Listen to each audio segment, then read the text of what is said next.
dès 17h. Et puis à Strasbourg, pour éviter les feux de voiture qui perturbent tous les ans la Saint-Sylvestre, 9 parkings sont carrément gratuits aujourd'hui pour que les habitants puissent venir se garer.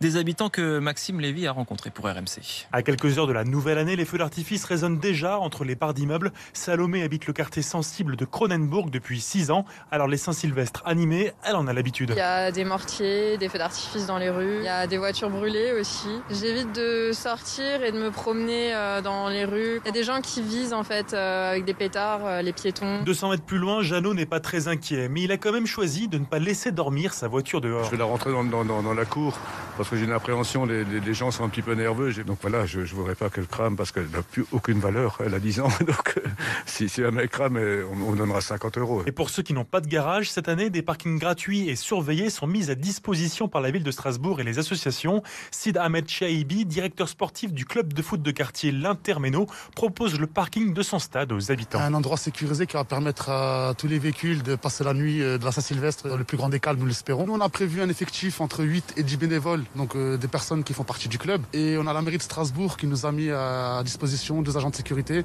qui vont venir se rajouter au staff de sécurité. Et cette initiative semble bien accueillie par les habitants. Un peu plus de 80 places ont été réservées pour ce soir sur la centaine que compte le parking.